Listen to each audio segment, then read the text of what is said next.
Salam sejahtera. Nama saya Mariam Mokhtar. Yang mana satu boleh menggambarkan si banduan Najib Abdul Razak?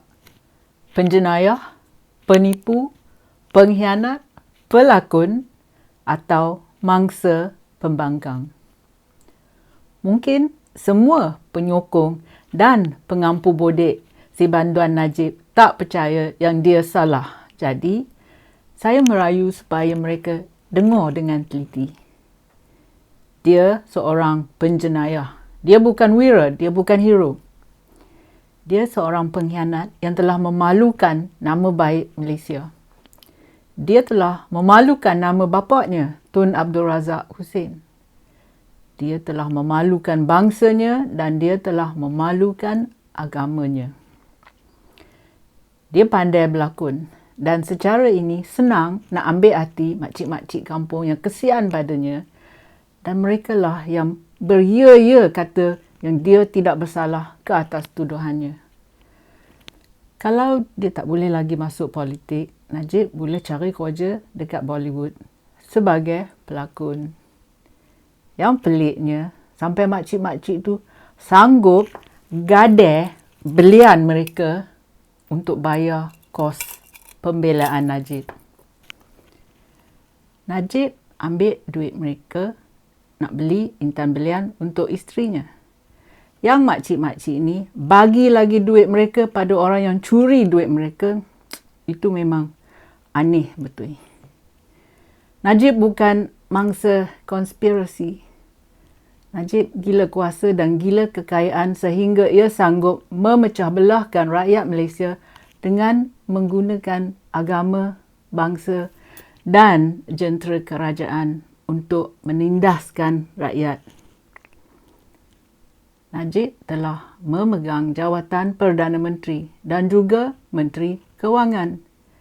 Gajinya 2 kali ganda. Jadi, adakah yang lain-lain tu seperti allowance hidup, faedah perbelanjaan hidup, perbelanjaan hiburan dan allowance cuti 2 kali ganda ke?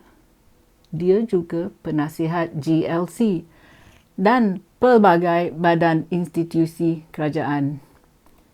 Dia memang orang kuat 1MDB.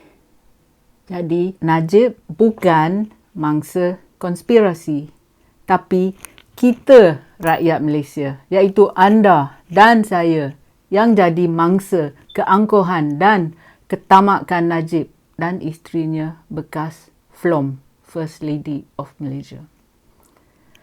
Kalau anda masih tak percaya lagi yang Najib tu penjenayah, saya bagi 10 alasan supaya anda dapat pertimbangkan.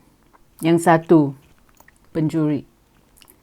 Najib telah mencuri duit rakyat, iaitu duit anda, tapi ramai orang buat diam. Saya bagi satu contoh ya. Setengah orang bila mereka pergi ke pasar, marah sangat bila peniaga atau penjual telur ke, sayur ke, ayam ke buat silap bagi duit. Yang beberapa sen tu, ramai orang buat kecoh. Tapi yang Najib curi berbilion-bilion ringgit tu, diorang buat diam. Yang miskin dihina, tapi bila orang kaya curi dari anda, okey pula. Yang kedua, pengkhianat. Najib bukan wira. Dia mencuri dari rakyat. Dia bankruptkan negara. Dia belanja duit rakyat, iaitu duit anda juga. Dia didapati salah di Mahkamah Rayuan pada 8 hari bulan Disember. Tahun lepas, pada Julai 2020, Mahkamah Tinggi Kuala Lumpur telah mendapati dia bersalah atas 1 pertuduhan salah guna jawatan sebagai Perdana Menteri, 3 pertuduhan pecah amanah jenayah dan 3 pertuduhan pengubahan wang haram melibatkan 42 juta dana SRC, syarikat SRC. Jadi, berapa banyak kali mereka nak bagi tahu kita yang dia bersalah? Sekali saja dah cukup. Yang kelirunya, mengapa Najib tidak masuk serta-merta ke dalam penjara dan buat rayuan ke Mahkamah perlembagaan semasa ia di Sungai Buloh. Di luar negara, semua presiden dan perdana menteri yang didapati salah atas tuduhan rasuah dipenjarakan dan buatlah rayuan dari penjara. Kita telah mewarisi sistem perundangan British. Jadi, yang kita nak memanjakan Najib tu buat apa? Penyokong Najib tak percaya kesalahannya dan ini menggambarkan kegagalan sistem pendidikan Malaysia. Jadi, Menteri Pendidikan Malaysia, sila ambil perhatian ya. Okey, yang ketiga, memalukan negara. Najib telah memalukan Malaysia, memalukan nama Tun Abdul Razak Abdul Hussein, memalukan agama dan bangsanya. Sekarang ni Najib memburukkan nama baik Malaysia kerana seluruh dunia anggap kita lemah dan takut nak hukum pemimpin kita yang kenyang makan rasuah dan yang salah gunakan kuasa. Ini kerana masyarakat kita disusun lapis yang terdiri daripada bangsawan dan pertani, atau Mak Zalih kata serf. Kadang-kala kita macam kehidupan di zaman dulu dan bukan zaman sekarang ni. Kerana rakyat biasa tak boleh banyak cakap kerana pemerintah akan menghukum golongan yang mereka perintah. Itu sebabnya rakyat kita ni macam berat mulut. Tak berani nak bersuara kezaliman orang elit macam Najib yang telah mencuri dari kita. Kita takut kena hukuman mereka. Jadi mereka pun merajalela lah dan menindas kita. Yang keempat, perbandingan antara Anwar dan Najib. Mengapa Najib boleh merayu tanpa masuk penjara dulu? Tetapi Ketua Pembangkang Anwar Ibrahim tidak pula dibenarkan berbuat sedemikian. Anwar dipenjarakan dengan serta-merta. Ini tidak adil. Jadi Najib mesti pergi penjara dulu sebelum membuat rayuan sama seperti Anwar. Yang kelima, angkuh dan pengecut. Zuna, kartunis Zuna yang melukis kartun tentang korupsi dan ketidakadilan di bawah kepimpinan Najib ditahan polis. Buku-bukunya dirampas. Ia diganggu dan Samsing UMNO baru memusnahkan pamerannya di Pulau Pinang. Penari Bilqis Hijaz yang juga digelar Gadis Belon dituduh menghina Najib dengan menjatuhkan belon kuning. Najib seorang politik yang tak suka orang cakap buruk tentangnya. Yang keenam, menghina Islam. Malaysia tak payah undang-undang, tak payah peguam, tak payah hakim dan tak payah mahkamah. Cuma adakan banyak Quran di masjid dan jalankan rombongan ramai-ramai pergi ke Mekah untuk menunjukkan mereka tidak bersalah. Bila Najib didapati salah, Najib asyik kata yang dia orang Islam dan telah dianiayai. Tetapi ia menghina agama bila ia cuba nak pujuk anda yang dia tidak salah. Dia dengan senang-wenang sumpah laknat dalam masjid. Sudah berapa kali dah dia berbuat demikian. Termasuk 4 kali hari yang lepas ni. Lagi satu dramanya ialah dia akan cabut lari ke Mekah dan hantar tweet atau gambar yang dia sebagai orang Islam tidak akan mencuri dan tidak pernah menipu. Najib fikir orang Melayu ni bodoh sangat ke? Mungkin ada yang di Pekan yang percaya sangat padanya. Yang ketujuh, penipu. Dia menipu rakyat dan kata yang ia menerima dana daripada Puteri Arab Saudi. Tetapi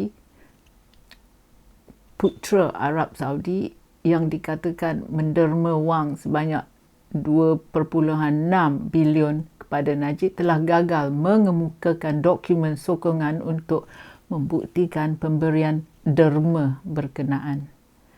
Pada tahun lepas, kira-kira seminggu selepas ia didapati bersalah atas tuduhan, ia menegaskan bahawa 40 juta ringgit wang tu digunakan bukanlah untuk tujuan peribadi, tapi untuk anak yatim di Pekan.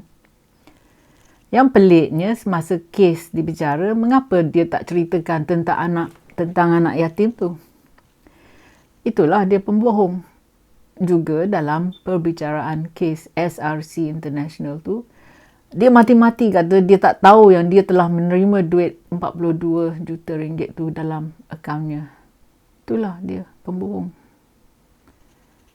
Yang ke-8, kita ni ada 2 darjat ya. Walaupun Najib dihukum salah atas 7 tuduhan, mengapa pasportnya dipulang balik kepadanya dan ia boleh keluar negara, tetapi semasa ia berkuasa, orang seperti Zuna, Maria Chin dan Ambiga tidak dapat keluar negara. Lagi satu ya, Najib seorang banduan, tetapi polis outrider selalu mengiringinya, iaitu polis penunggang motosikal. Jadi, dia ni banduan, dia memalukan negara, dia bukan selebriti. Ke-9, membelanja duit anda. Najib memang salah guna kuasanya. Cuba ingatkan semasa perkahwinan anak perempuannya. Orang biasa guna bunga hidup untuk bukeh bunga pengantin wanita. Tetapi anaknya didakwa guna intan belian yang ditempah sebagai bunga. Bunga yang keliling pelamin saja didakwa telah diimport dari luar negara dan kosnya antara 3 atau 4 juta ringgit. Ini bunga saja ya. Duit anda telah diguna beli handbag Hermes Birkin yang macam ini untuk bekas flom, cermin mata dan jam tangan jenama. Siapa tak dengki? Penyokong Najib dapat kodak-kodak mereka. Najib dan Flom naik jet peribadi, hak milik kerajaan, dan gila shopping ke New York, Paris, Monaco dan Milan. Tak apalah anda dapat juga pergi ke pasar malam ataupun kedai Giant ataupun Maidin. Yang ke-10, mengguna perkauman. Najib sebagai Perdana Menteri dan orang kuat 1MDB tidak mengaku salah. Supaya penyokongnya tetap sayangnya, ia kata budak Penang yang gemuk gedempul tu, yang berbangsa Cina tu, yang bernama Jolo, yang patut disalahkan dan bertanggungjawab atas skandal 1MDB. Inilah cara UMNO baru. Bila kena tangkap buat jahat, suka tuduh orang bukan Melayu. Tapi sebenarnya mereka ni 2 kali 5. Jahat tak tengok kaum atau agama. Yang kelakar tu, Jolo tuduh Najib dan Najib pula tuduh Jolo. Sebenarnya, kedua-dua Najib dan Jolo bertanggungjawab mencuri duit rakyat dan memburukkan nama Malaysia. Kita patut campak kedua-dua Najib dan Jolo masuk penjara dan buang kunci penjara tu. Dan akhirnya, anda mesti fikirkan negara dan masa depan Malaysia. Jangan kesiankan Najib. Jangan keliru dengan drama lakonannya. Dan yang penting sekali, jangan putus asa. Rakyat Malaysia akan dapat keadilan. Pemimpin yang angkuh dan korup akan dipenjarakan. Ramai orang ingin banduan Najib dipenjara tanpa berlengah lagi kerana kebebasannya tidak memberi harmoni dan kestabilan pada negara. Sebaik saja dia dipenjarakan, negara kita dari segi ekonomi dan interaksi dan hubungan masyarakat akan bertambah pulih. Terima kasih kerana sudi menonton. Jumpa lagi. Kalau anda suka video saya, sila tekan like dan subscribe pada channel YouTube saya. Pertimbangkan menyertai laman Patreon saya. Terima kasih.